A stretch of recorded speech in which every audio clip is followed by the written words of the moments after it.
All right, I'm recording. Yay! Welcome to the first Zoom of 2020. I'm so excited. Team Training Tuesdays. What? Tonight's topic, trying to get my little paper notes here to stand up. Tonight's topic is one that comes up all the time. It's something that I hear in the field. It's something I hear from leadership. And it's because, like, I would say close to 95% of us start this business while we're still an employee. Would you say? Most people have been an employee their whole life. And it's a very different mindset for that of an entrepreneur. And I think one of the biggest things that really stands out to me, and these are things that I struggled with as well, is, where employees are told what to do all the time, right? We know when to show up. We know what's expected of us during the hours. We know when our lunch break is. We know when we get our paycheck, what we got that paycheck for, right? All of those things. And so a lot of people need that extra direction when they get started. That's the whole point of Smart Start and onboarding. Where entrepreneurs really have more of take an initiative. And I think resourceful is a pretty good word, pretty good descriptor there. And that really, I don't know, those of you if you've caught the social media training from that cutie patootie, little 25-year-old, oh my gosh, she blew me away. If you haven't seen it, you need to see it. Cindy posted the replay in the group. It's a YouTube video. But I heard her say in the beginning that, she said, I'm not like a social media maven or whatever. It's not the word she used, but she was like, I'm not the end all be all with social media. She said, I just figured it out. I asked questions and if I didn't know something, I went to Google or YouTube and figured it out. And, what she said in the beginning was that she felt like she thought that she knew it all, right? She knew what she was going to do. And she found out real quick that wasn't the case. She said, what I did is I found a 25-year-old in the company who was where I wanted to be, and I started doing everything that they were doing, as far as how she showed up. And that just really stood out to me, because that's the kind of attitude, right, that we want to instill. And if you don't have that mindset, you can learn it. You can learn how to be resourceful. I don't know if it's a running joke or not, but my directs have all heard 3 before me.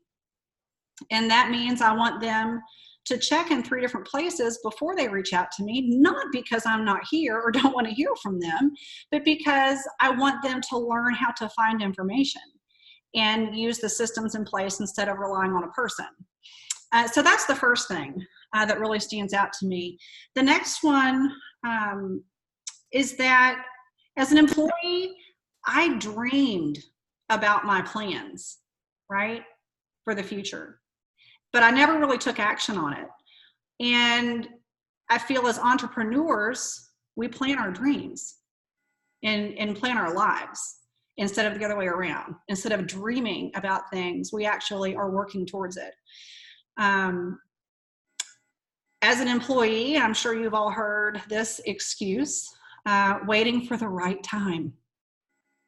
We all know that there is no such thing, right? Creating the importance. There is no such thing as a perfect time. There is no such thing as perfection. Let's be real. It is taking the opportunities, right? There is a lot of, as an employee, I was always told to work on my weaknesses, improve your weaknesses, right? Know your strengths, know your weaknesses, and we're going to work on improving your weaknesses. Well, we all know that now we know that does not serve us. You still need to know your strengths and your weaknesses, but we always improve our strengths, because that's where we're going to get the biggest return. We're all different. We're all strong at different things. Be good at what you're good at, right? Employees thinking, I must know it all, right? Where entrepreneurs are constantly learning. They know that they don't know it all. There's always something left to learn. Striving for perfection as an employee, right? The better you do for those annual reviews, right? 5 out of 5 stars. Well, I want my 3%. I busted my ass for that. I worked my butt off. I don't know about you guys, but in corporate America, I busted my butt for my review time. And instead of striving for perfection, we as entrepreneurs strive for progress, right? Progress over perfect, because perfect doesn't exist at all. Avoiding risk. Employees tend to avoid risk, where entrepreneurs are open to calculated risk. You know, that's that open mindset. Employee mindsets more believe in balance, where entrepreneurs believe in seasons, right? Balance is an illusion. We all have seasons of our life. Think about it. If seasons doesn't resonate with you, think about it like a stovetop. What's on your front burner and what's on your back burner? Everything can't be on the same burner. You can't have everything on the front burners. You know, everything's going to rotate. So there's a season. Employees, lastly, believe that mistakes are bad. Entrepreneurs know that mistakes are what make us succeed, right? Didn't Michael Jordan say that he's the one that said, I failed over and over in my life, and that's why I've succeeded? Oprah was fired at 23, depressed in her early 30s. Edison took about 1,000 attempts before inventing the light bulb. I mean, Albert Einstein said, a new type of thinking is essential if mankind is to survive and move towards higher levels. I love that, so I'm going to read it again. A new type of thinking is essential if mankind is to survive and move toward higher levels. So as an entrepreneur, we're all leaders of our own company. And our team members are looking to us to show them the path, right? To show them the system. The best entrepreneurs are always uncomfortable. We talk about this all the time. Getting comfortable, being uncomfortable, because that's where the magic is. That's where you discover your brilliance. When you push yourself, when you do the thing, you actually do the things that you think that you cannot do. That's big. Talk about building confidence. That's massive. Not getting too attached to failure or success. This is another big one. I've talked about in the past, divorce yourself from the outcome. Divorce yourself. That does not matter. Instead, you need to marry the process, because that's what it's about. You know, getting too attached to both failure and success lies in the ego, right? You're not starting your own business to be a failure or success. You're starting it to make a difference. We're in business to make a difference for people, right? So as long as you're doing that, you're going to have happiness, you're going to have fulfillment, and you're going to have income to go with it, right? Because you're doing it for the right reason. You're doing it to make a difference. So detach yourself from that outcome, because whether somebody says yes or no to product or business has no bearing on you and your success and what your worth is. It has nothing to do with that. Lastly, the only thing I wanted to chat about is investing in yourself and treating your time as money. You know, as an employee, this was foreign to me. I was not used to investing in myself. My company paid for continuing education and certifications. So like personal development was never talked about when I worked in telecom and certainly not in construction. So as you know, as an entrepreneur, we have to invest in ourselves. You guys hear it all the time, personal development. Your income only grows to the extent that you do. Those are facts. They're not opinions. So you just have to invest in yourself. Find your mentor, join a mastermind, find your running buddy, hanging out with like-minded people, following the ones who are 3 steps ahead. Like the little girl said about social media. I call her a little girl. That's horrible. She was amazing, y'all. I'm totally listening to her training again because she schooled me. I loved her tips. Just stay on top of your education because this is your biggest investment. Your mind's your biggest investment, hands down. That's all I wanted to share. I know Cindy had a few things that she wanted to add as well. Thank you, Cindy Lou, for always being open and willing. You're welcome. So yeah, you guys, I've been self-employed for over 20 years. And when I first started my own business, I wasn't ready. I just said, I'm going to do this. I was tired of being an employee. I wasn't going to work for somebody again. So I jumped in without really having all the knowledge that I needed. And I figured it out. Just like Cynthia said, you have to be resourceful. So in this business, you've got to be resourceful. You've got to look for the answers, and be willing to learn, and be willing to be wrong, and be willing to suck at first. So yeah, just like Cynthia said, you can't be perfect. There's no perfect. Just always strive to be better, and you can learn from that. And then I learned early on, because I had a home office from the very beginning, that I had to go to work. So I couldn't work in my pajamas. I couldn't work in my bathrobe. I had to get dressed and go to my office. Even though it was in the dining room, I had to go to work. And that's what I do here. Even I have an office that's right behind my house. So I go to work. I have office hours. I am in here. I do during those hours. And I keep up with my finances. You guys know that's my background. I'm going to talk about being fiscally responsible all the time. And if you do that weekly, then you're going to always kind of know where you are. It's important to track your income. It's important to track your expenses, to stay on top of that. That's what a business owner does.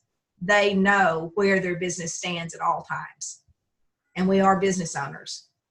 So even though it's not the fun part, you still really need to be fiscally responsible and keep track of those things. Trust me, it's going to make your life so much easier at the end of the year if you will do it on a regular basis. And the other thing that I have always done is keep a calendar. I have to have a schedule. I have to know what I'm supposed to do and when I'm supposed to do it. Because if it ain't on that calendar, guys, it don't exist. And things fall through the cracks. So I have gotten even more detailed in my calendar now. I mean, I schedule, when I'm going to do follow-up calls. I schedule when I'm going to work on posting on social media. I schedule everything. Because if I don't, before I know it, 3 hours is gone and nothing's gotten done.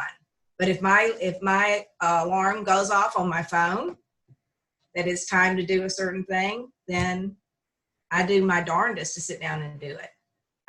So yeah, just you're your own boss, and you have to make your own schedule. You have to make it happen. There's not anybody else that's going to tell you what to do.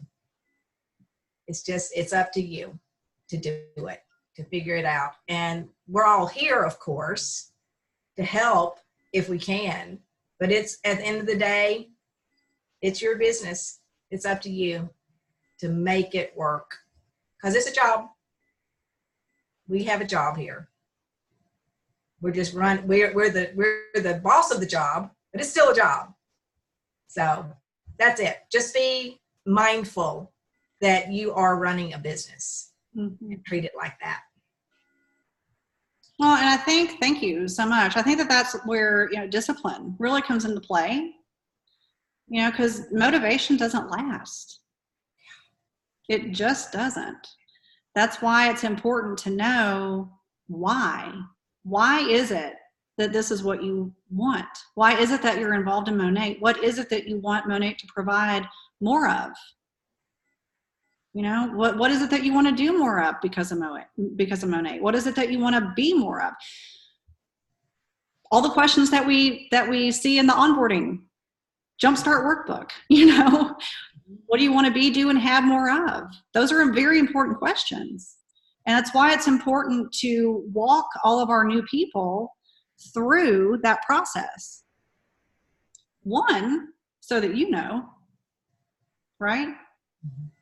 But do you know your own? That's my question to all of you on the call. Because hard times come, life happens. God knows life knocked me on my ass this past year.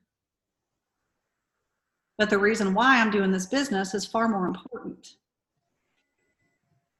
And that's why I kept going. So what is that for you? And know what it is for your people. What is it that they want out of this? What's their reason? You know, because most of them are just trying to find a little way to have a little extra money so that they can breathe, you know, with their jobs and families and debt and mortgages and, you know, all the things in life. And it's helping them to make that same transition that we're all making, you know, or that the majority of us, minus Cindy, are making, right? From employee to entrepreneur. It's a difference. It's a shift. That takes time. You know? So that's all that I had to share. I don't want to keep you guys. I'll go ahead and stop the recording. And if you guys want to talk about anything, we can for just a few moments. Yeah, I want to talk about how gorgeous your